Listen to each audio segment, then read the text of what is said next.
હવે ત્યાર પછી આપણો બીજો ટોપિક આવે છે કે સ્પર્ધાત્મક ઇલેક્ટ્રોન વિનિમય પ્રક્રિયા. વિનિમય એટલે ઇલેક્ટ્રોનની આપ-લે. તો આ સ્પર્ધાત્મક ઇલેક્ટ્રોન વિનિમય પ્રક્રિયાઓ અથવા તો રેડોક્સ પ્રક્રિયા અંગેનો પ્રયોગ છે એ સમજાવો. આપણે રેડોક્સ અંગેનો પ્રયોગ સમજાવવો છે. તો પહેલો પ્રયોગ કે કોપર નાઇટ્રેટ છે. આ કોપર નાઇટ્રેટ એટલે CuNO3 ટ્વાઇસ. આ કોપર નાઇટ્રેટના જલીય દ્રાવણ જે છે એ જલીય દ્રાવણમાં ઝિંક એટલે Zn ધાતુનો સળિયો છે એ સળિયો ડુબાડતા. હવે કોપર નાઇટ્રેટના જલીય દ્રાવણમાં ઝિંક ધાતુ જસત એનો સળિયો તમે ડુબાડો છો. તો કોપર નાઇટ્રેટ અને ઝિંક વચ્ચેનો આ રેડોક્સ અંગેનો આ પ્રયોગ છે એ આપણે સમજવો છે. તો સૌ પ્રથમ કોઈ એક પાત્રમાં તમે કોપર નાઇટ્રેટ એનું દ્રાવણ લીધું છે. હવે એ કોપર નાઇટ્રેટનું દ્રાવણ તો પહેલા આકૃતિ સમજો કે સૌ પ્રથમ કોઈ એક પાત્ર છે. કોઈ એક પાત્રમાં તમે કોપર નાઇટ્રેટ એનું વાદળી રંગનું દ્રાવણ લો. કોપર નાઇટ્રેટ એટલે કોપર એટલે તાંબુ. એ કોપર નાઇટ્રેટનું દ્રાવણ જેના દ્રાવણનો રંગ હોય છે વાદળી.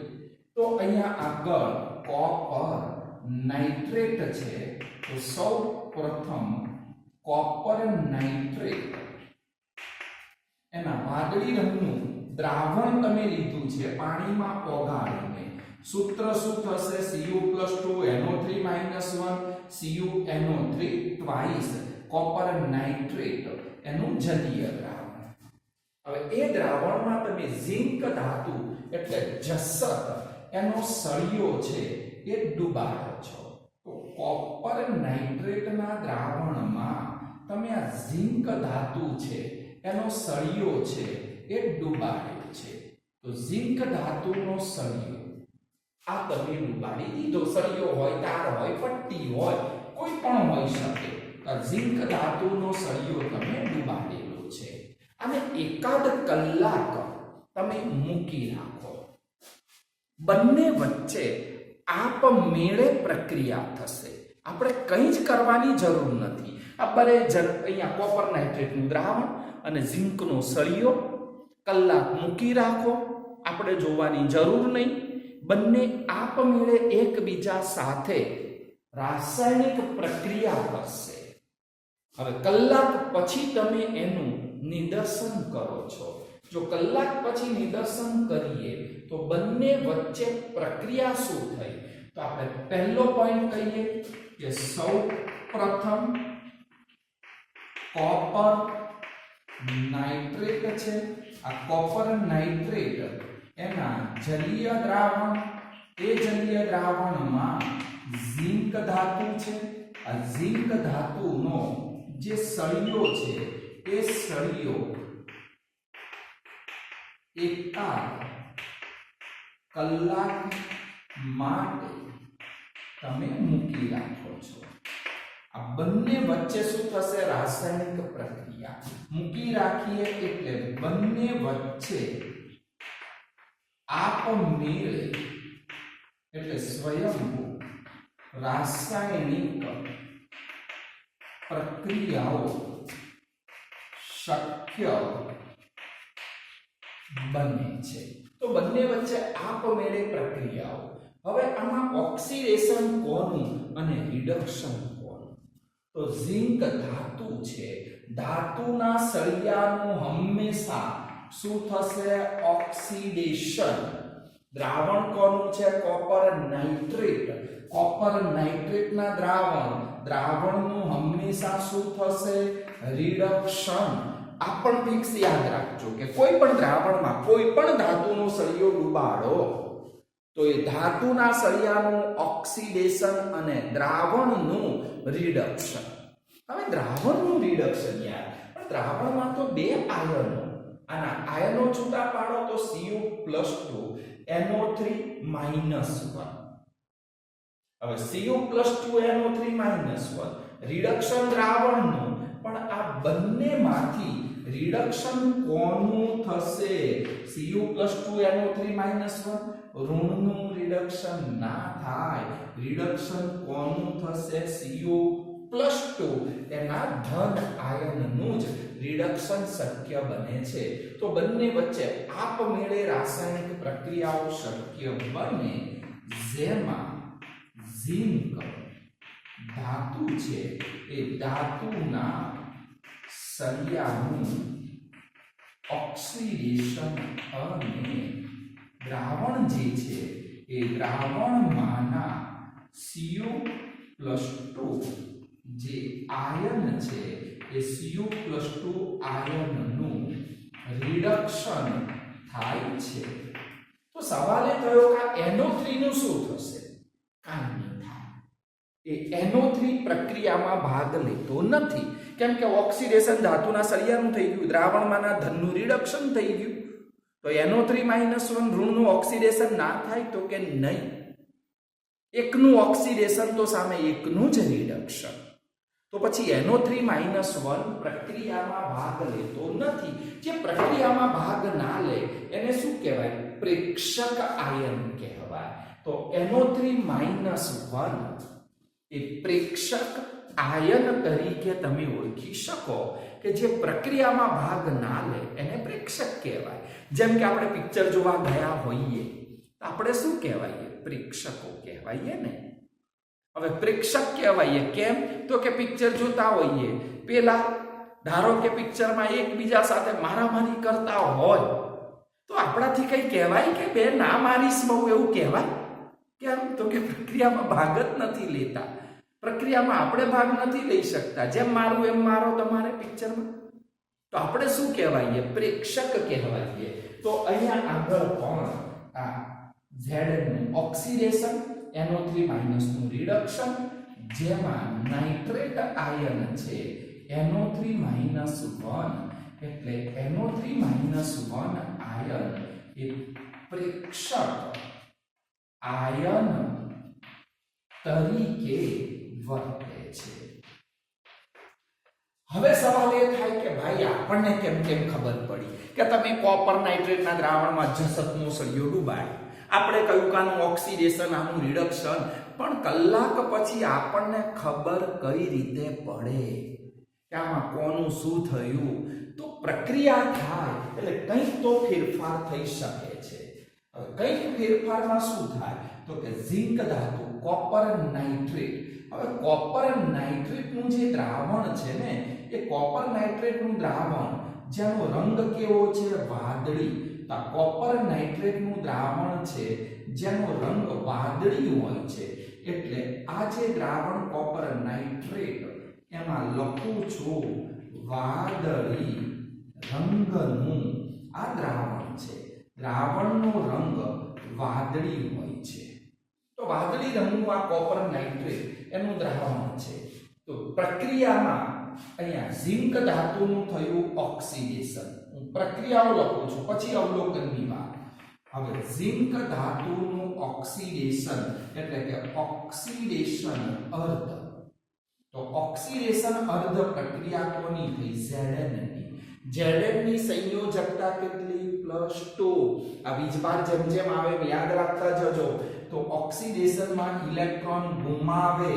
Zn gives Zn+2 electron.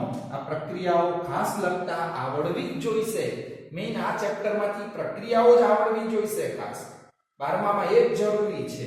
તો આ ઝિંકનું oxidation, Zn gives Zn+2 electron. હવે ઓક્સિડેશન થાય એટલે હંમેશા શું થાય? સળિયો ઓગળે. ઓગળે એટલે શું ઉત્પન્ન થાય? આયન અને ઇલેક્ટ્રોન.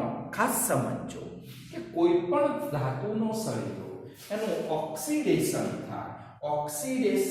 થાય એટલે હંમેશા ઓક્સિડેશન થાય એટલે સળિયો શું થાય? ઓગળે. ઓક્સિડેશન થી સળિયો ઓગળે એટલે આ જે સળિયો છે એ સળિયો ઓગળે છે. સળિયો ઓગળે એટલે શું ઉત્પન્ન થાય? આયન અને ઇલેક્ટ્રોન. સળિયો ઓગળવાથી એમાંથી આયનો ઉત્પન્ન થઈ શકે છે. અથવા તો અહીંયા વ્યવસ્થિત લખીએ કે કોઈ પણ પદાર્થનું ઓક્સિડેશન થાય એટલે સળિયો શું થાય? ઓગળે. સળિયો ઓગળે એટલે શું થાય? આયનો અને ઇલેક્ટ્રોન ઉત્પન્ન થાય. આયન અને ઇલેક્ટ્રોન ઉત્પન્ન થયા એ જાય ક્યાં? તો જે આયનો છે એ આયનો હંમેશા દ્રાવણમાં જાય અને ઇલેક્ટ્રોન ક્યાં જાય? તો ઇલેક્ટ્રોન સળિયા ઉપર સ્થાયી રહે. તો ઇલેક્ટ્રોન સળિયા ઉપર રહે. તો અહીંયા આગળ આટલું તો શક્ય બન્યું. હવે સમજો કે ઝિંકના સળિયાનું ઓક્સિડેશન સળિયો ઓગળ્યો એટલે આયનો ઉત્પન્ન થયા. આયનો ક્યાં જશે? દ્રાવણમાં. આ દ્રાવણમાં Zn+2 ના ધન આયનો આવશે. હવે CuNO3 ટ્વાઇસ માં Cu+2 તો હતા અને Zn+2 ના આયનો દ્રાવણમાં આવે. ઇલેક્ટ્રોન ક્યાં જાય? તો ઇલેક્ટ્રોન સળિયા ઉપર બેસે. હવે કોપર નાઇટ્રેટ નું દ્રાવણ એમાં આયનો કયા? Cu+2NO3 -1. હવે જેવો આ ઓક્સિડેશન કરે આયનો દ્રાવણમાં જાય, ઇલેક્ટ્રોન મુક્ત થાય, ઇલેક્ટ્રોન ઋણ છે, તો સામા પક્ષે કોપર નાઇટ્રેટના દ્રાવણનો ધન આયન Cu+2 એ રાહ જોઈને બેઠો હોય કે ક્યારે પેલો ઇલેક્ટ્રોન મુક્ત કરે અને હું મેળવી લઉં. એટલે જેવા પેલાના ઇલેક્ટ્રોન મુક્ત થાય કે તરત જ આ Cu+2 આયન છે એ તરત જ બે ઇલેક્ટ્રોન શું કરી લે? મેળવી લેશે. એટલે તરત જ એનું શું થશે? રિડક્શન. એટલે કે અહીંયા આગળ ઓક્સિડેશનમાં Zn માંથી Zn+2 ના આયનો દ્રાવણમાં ઇલેક્ટ્રોન સળિયા ઉપર બેસે કે આપણે બેસીએ, પણ એ કોની રાહ જોતો હોય? પેલા ધનની. સમજો બરાબર. જેવા ઇલેક્ટ્રોન મુક્ત કર્યા કે દ્રાવણમાં પેલો ધન રાહ જોઈને બેઠો હોય, જેવા મુક્ત થયા નથી કે ઉપડે સીધો Zn દ્રાવણમાં આવે તો આ બાપુ Cu+2 પેલા ઇલેક્ટ્રોન લેવા સળિયા ઉપર ઉપડે એટલે એ Cu+2 તરત જ પેલાના બે ઇલેક્ટ્રોન મેળવે અને કોપર ધાતુમાં ફેરવાય. તો પેલા ધાતુમાંથી આયનો, તો આયન ઇલેક્ટ્રોન મેળવે અને ધાતુમાં ફેરવાશે. એ કોપર ધાતુ જાય ક્યાં? તો કે જસતના સળિયા ઉપર જમા થશે. તો આવી રીતે એ કોપર ધાતુ જસતના સળિયા ઉપર જમા થઈ. તો અહીંયા આના ઉપરથી તમે શું કહી શકો છો? તો આના ઉપરથી આપણે કહી શકીએ કે અહીંયા Zn+2 ના આયનો દ્રાવણમાં ગયા, ઝિંક ધાતુના સળિયાનું ઓક્સિડેશન અને દ્રાવણમાં Cu+2 નું રિડક્શન, નાઇટ્રેટ આયન પ્રક્રિયામાં ભાગ ના લે, પ્રેક્ષક આયન. તો આના ઉપરથી કહી શકીએ કે જેમાં ઝિંકમાંથી Zn+2 એના આયનો દ્રાવણમાં જશે અને દ્રાવણમાં જાય માટે દ્રાવણમાં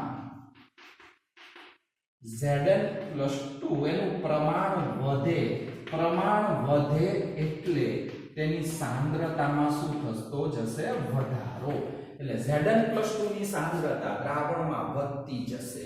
સામા પક્ષે દ્રાવણ છે એ દ્રાવણમાંના Cu+2 એના જે આયનો છે એ Cu+2 ના ધન આયનોનું રિડક્શન થાય અને એમનું રિડક્શન થઈને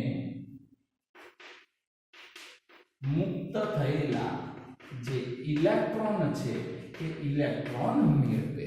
તો એમાં મુક્ત થયેલા જે અહીંયા ઓક્સિડેશનના ઇલેક્ટ્રોન છે એ Cu+2 મેળવે અને એ ઇલેક્ટ્રોન મેળવીને કોપર ધાતુ સ્વરૂપે ઝિંકના સળિયો છે એ ઝિંકના સળિયા ઉપર એ જમા થાય છે.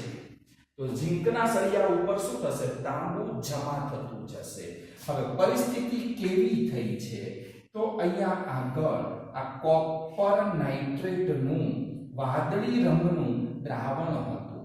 એ કોપર નાઇટ્રેટનું વાદળી રંગનું દ્રાવણ એ રંગ માટે જવાબદાર કોણ? તો એક બીજી વસ્તુ પણ યાદ રાખો કે કોપર નાઇટ્રેટનું વાદળી રંગનું દ્રાવણ એમાં Cu+2NO3-1. કોઈ પણ દ્રાવણનો રંગ એમાં રહેલા ધન આયનોના કારણે હોય, ઋણ આયનોના કારણે કોઈ રંગ હોતા નથી. આપણે 12મા સાયન્સમાં ભણીશું કે આ કોપર નાઇટ્રેટમાં કોપરની અંદર ઇલેક્ટ્રોન રચના લખીએ ને એટલે એમાં કક્ષકોમાં અયુગ્મિત ઇલેક્ટ્રોન હોય. અયુગ્મિત એટલે એકલા ઇલેક્ટ્રોન હોય. જેમ કે કોપર એની ઇલેક્ટ્રોન રચના, કોપર અને ક્રોમિયમ તો ઊંઘમાંથી યાદ આવવા જોઈએ. મેં કહ્યું છે ક્રોમિયમ અને કોપર ક્રોક યાદ આવે ત્રીજું ચેપ્ટર. ક્રોમિયમ એટલે આર્ગોન 4s1 3d5 અને કોપર એટલે આર્ગોન 4s2 ના બદલે 4s1 3d10 થાય. પણ કોપરની સંયોજકતા કેટલી? +2. હવે એ કોપર Cu+2 એટલે બે ઇલેક્ટ્રોન ગુમાવે. અહીંયા ચોથી કક્ષા ને ત્રીજી કક્ષા. પહેલા કયો ઇલેક્ટ્રોન જાય? 12ની ચોથી કક્ષામાંથી એક ગયો. હવે અંદરની 3d કક્ષકમાંથી બીજો એક ગયો. તો 4s તો ખાલી, પણ 3d માં કેટલા રહ્યા? 9 ઇલેક્ટ્રોન. 3d કક્ષક એમાં 1 2 3 4 5 6 7 8 અને 9. પણ છેલ્લો એક ઇલેક્ટ્રોન કેવો રહી ગયો? એકલો. આ એકલો એટલે કેવા કહેવાય? અયુગ્મિત. કોઈ પણ કક્ષકમાં રંગ હોય તો રંગ માટે હંમેશા કોઈ પણ ધાતુ કે કોઈ પણ ધન આયન એમાં રહેલા અયુગ્મિત ઇલેક્ટ્રોન જ જવાબદાર. કેમ? તો કે આવા અયુગ્મિત ઇલેક્ટ્રોનમાં શોષણ ઉત્સર્જનની ઘટના બને. ઇલેક્ટ્રોન એકલા હોય તો ઉર્જાનું શોષણ કરે, ધરામાંથી ઉત્તેજિત અવસ્થામાં જાય, લાંબો સમય ટકે નહીં, મૂળ અવસ્થામાં પાછા ફરે, શોષેલી વધારાની ઉષ્મા દ્રશ્ય પ્રકાશના વિકિરણ સ્વરૂપે ગુમાવી દે. અને ટૂંકમાં અત્યારે જેમાં અયુગ્મિત ઇલેક્ટ્રોન હોય તો અયુગ્મિત ઇલેક્ટ્રોન હોય એ જ કેવા હોય? રંગીન હોય. જો બેકલા હોય, ધારો કે ના હોય તો રંગવિહીન હોય. તો રંગીન હોવા માટે એકલા હોવું જરૂરી છે. બેકલા હોય ને, બેકલા એ બધા રંગ વગરના થઈ ગયા હોય, બ્લેક એન્ડ વ્હાઈટ. બેકલા બધા રંગ વગરના.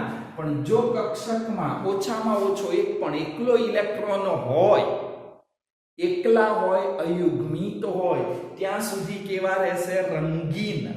બેકલા એટલે કેવા? રંગવિહીન. તો અહીંયા આગળ આ કોપર નાઇટ્રેટની ડી કક્ષકમાં અયુગ્મિત ઇલેક્ટ્રોન હોવાના લીધે એ રંગીન છે. તો રંગ માટે કોપર જવાબદાર છે ભાઈ. તો આના ઉપરથી આ સમજવા માટે મેં લીધું કે જે 12th સાયન્સમાં આપણે જરૂરી છે. તો ટૂંકમાં મીનિંગ શું થયો? કે કોઈ પણ દ્રાવણના રંગ માટે દ્રાવણનો ધન આયન જ જવાબદાર. ઋણ તો પ્રેક્ષક જોયા કરે કે કેવો ધન પ્રક્રિયાઓ કર્યા કરે. આપણે આરામ કરો. તો અહીંયા આગળ કોપર નાઇટ્રેટ દ્રાવણમાં કોપરનું શું થયું? Cu+2 નું રિડક્શન થઈને કોપર શું થયું? જસતના સળિયા ઉપર જમા થતું જશે. એટલે કે ધીમે ધીમે એ કોપર આ જસતના સળિયા ઉપર જમા થાય અને કોપરના દ્રાવણનો રંગ હોય વાદળી. પણ એ દ્રાવણમાંથી ધાતુ સ્વરૂપે એ જ્યારે જમા થશે ત્યારે એ કોપર Cu+2 નું દ્રાવણ વાદળી હોય, પણ ધાતુ સ્વરૂપે ફેરવાય ત્યારે વાદળીમાંથી એક કથ્થઈ લાલાશ પડતા રંગમાં ફેરવાઈ જાય અને તાંબુ એ લાલાશ પડતા રંગનું હોય તો અહીંયા આગળ તાંબુ કોપર સલ્ફેટનું દ્રાવણ, કોપર સલ્ફેટ એટલે મોર થૂથુ, મોર પીચ જેવો કલર, કોપર સલ્ફેટ હોય કે કોપર નાઇટ્રેટ, રંગ તો કોપરના કારણે, ઋણ તો ગમે તેવું હોય, પણ આ વાદળી રંગનું દ્રાવણ, એ વાદળી રંગનું દ્રાવણમાં વાદળી પણ ધાતુ સ્વરૂપે ફેરવાય તો વાદળીમાંથી એનો રંગ કેવો થઈ જાય? લાલ. આપણા ઘરમાં તાંબાના લોટા હોય ને, તાંબાના લોટા વાદળી હોય ના, લાલાશ પડતા રંગના હોય તો ઘન અવસ્થામાં લાલાશ પડતો રંગ. તો અહીંયા બન્યું કેવું કે દ્રાવણમાં કોપર છે એ ઓછું થતું ગયું, કોપર ઓછું થતું જાય એટલે કોપર સલ્ફેટનો વાદળી રંગ છે એ આછો થતો જશે. તો અહીંયા આગળ નાઇટ્રેટ, કોપર નાઇટ્રેટનો જે વાદળી રંગ છે એ વાદળી રંગ કેવો થયો? આછો. તમે બુકમાં જોશો એટલે કલર આપેલા છે એટલે બુક પ્રમાણે આકૃતિ દોરો તો પણ ચાલે. કોપર નાઇટ્રેટનો વાદળી રંગ આછો થતો જાય અને એ કોપર આ ઝીંકના સળિયા ઉપર ધીમે ધીમે લાલાશ પડતું કોપર છે એ સળિયા ઉપર શું થશે? જમા થશે. એટલે ઝીંકના સળિયા ઉપર લાલાશ પડતું તાંબુ જમા થાય. બુકમાં 3 આકૃતિ છે, 2 દોરીએ ચાલે કે અહીંયા આગળ કોપર જમા થયું અને દ્રાવણમાં Zn+2 ના આયનો આવતા થયા. તો આપણે કહ્યું કે દ્રાવણમાં Cu+2 ના આયનોનું રિડક્શન થઈ મુક્ત થયેલા ઇલેક્ટ્રોન મેળવે અને કોપર ધાતુ સ્વરૂપે ઝીંકના સળિયા ઉપર જમા થાય. અવલોકન શું થશે? તો આના ઉપરથી કહી શકાય કે માટે કોપર નાઇટ્રેટ છે એના જલીય દ્રાવણનો જે વાદળી રંગ છે એ વાદળી રંગ આછો થતો જશે. અવલોકન. અને વાદળી રંગ કોપર નાઇટ્રેટના દ્રાવણનો આછો થતો જાય અને એ કોપર ધાતુ ઝીંક છે જસત, એ જસતના સળિયા ઉપર જમા થશે. પણ અને એ લાલાશ પડતું કોપર, તો આપણે કહી શકીએ કે એ કોપરના દ્રાવણમાંથી એ જે કોપર છે એ કોપર નાઇટ્રેટના જલીય દ્રાવણનો વાદળી રંગ આછો થશે અને લાલાશ પડતું કોપર એ ઝીંકના સળિયા ઉપર જમા થાય છે. તો લાલાશ પડતું કોપર ઝીંકના સળિયા ઉપર જમા થયું, દ્રાવણનો વાદળી રંગ આછો થતો ગયો. તો આવી રીતે આપણને ખબર પડે કે અવલોકન ઉપરથી ખબર પડે કે કોપર નાઇટ્રેટના દ્રાવણનો વાદળી રંગ આછો થાય. એ કોપર નાઇટ્રેટ એમાંથી કોપર ઝીંકના સળિયા ઉપર જમા થાય એટલે જસતનો સળિયો એટલા ભાગમાં શું થાય? લાલાશ પડતો થતો જાય. એટલે કલાક પછી અવલોકન ઉપરથી આપણે કહી શકીએ કે બંને વચ્ચે પ્રક્રિયા શક્ય બની છે. તો આવી રીતે આ રેડોક્સ અંગેનો આપણો પ્રયોગ થયો. હવે દ્રાવણમાં શું થયું? તો પેલું Zn+2 નું દ્રાવણ, આપણે Zn+2 એ દ્રાવણમાં આવે છે અને દ્રાવણમાં Zn+2 એની સાંદ્રતા વધી છે. એ Zn+2 ની હાજરી આપણે ચકાસવી છે. તો Zn+2 આવ્યું કેમ કે કોપરનું સ્થાન કોણ લેશે? ઝીંક લેશે. કોપર સળિયા ઉપર જશે ને ઝીંક દ્રાવણમાં આવશે એટલે ઝીંક નાઇટ્રેટ સાથે જોડાય. ધીમે ધીમે દ્રાવણ કોનું બનવાનું? કોપર નાઇટ્રેટના બદલે ઝીંક નાઇટ્રેટનું દ્રાવણ. તો દ્રાવણમાં Zn+2 એની હાજરી ચકાસવી છે. એ ચકાસવા માટે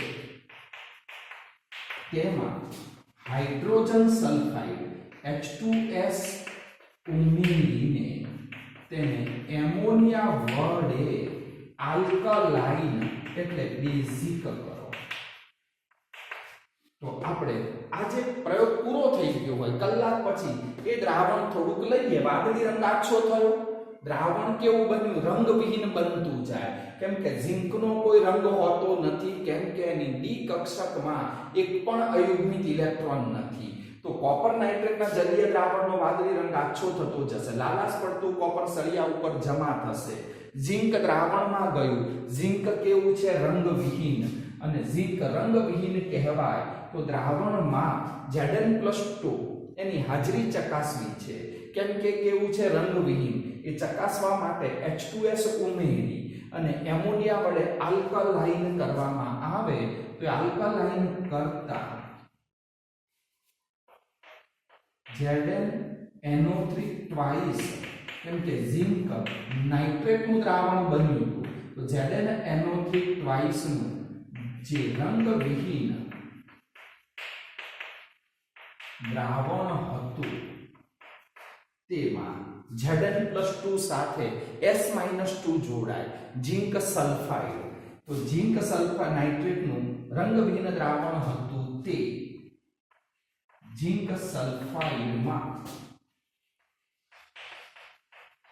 રૂપાંતરિત થઈ ને સફેદ રંગના અવક્ષેપ એટલે સ્ફટિક આપે છે. અવક્ષેપ એટલે ઘનકણો, એટલે સફેદ રંગના તમને ઘન સ્ફટિકો જોવા મળે. એટલે ઝિંક હાજર છે એ પણ પરખ થઈ જાય. હું થોડો ડિટેલમાં જાઉં છું, તમને એકાએક વસ્તુ મગજમાં ક્લિયર થાય એટલે. બુકમાં તો ડાયરેક્ટ આપી દીધું હોય, પણ હું સમજાવું છું એ પ્રમાણે ડિટેલમાં બધી વસ્તુ ખાસ ક્લિયર કરજો. એટલે દ્રાવણમાં Zn+2 ની હાજરી ચકાસવી છે. એ ચકાસવા માટે એ દ્રાવણમાં H2S ઉમેરો, પછી એમોનિયા ઉમેરો, આ બંને ઉમેરી દ્રાવણને બેઝિક બનાવો. પેલું Zn+2 ZnNO3 ટ્વાઇસ સ્વરૂપે હશે, એનો ધન સલ્ફરના S-2 સાથે જોડાય અને ઝિંક સલ્ફાઇડ બનાવશે. અને ઝિંક સલ્ફાઇડ બને એનો રંગ કેવો હોય? સફેદ. તો આવી રીતે સફેદ રંગના અવક્ષેપ તમને પ્રાપ્ત થઈ શકે છે. તો આની સાથે આ રેડોક્સ અંગેનો જે પ્રયોગ છે એ આખો પૂર્ણ થયો. તમે આ રીતે સમજ્યા પછી બુકમાંથી વાંચી લેશો ચાલશે. બુકમાંથી વાંચીને ચેક તો કરવાનું જ કે મેં ચલાવ્યું એ છે કે નહીં, મેં ખોટું તો નથી ભણાવ્યું ને વિશ્વાસ નહીં રાખવો, ખોટું ખોટું એ ભણાવી દો. તો અહીંયા આગળ આ પ્રયોગ છે, મેં સમજાવ્યું છે એમ જ ખાસ સમજજો. તો આવી રીતે આ રેડોક્સ અંગેનો એક પ્રયોગ આપણો પૂર્ણ થયો છે. કોઈ તકલીફ?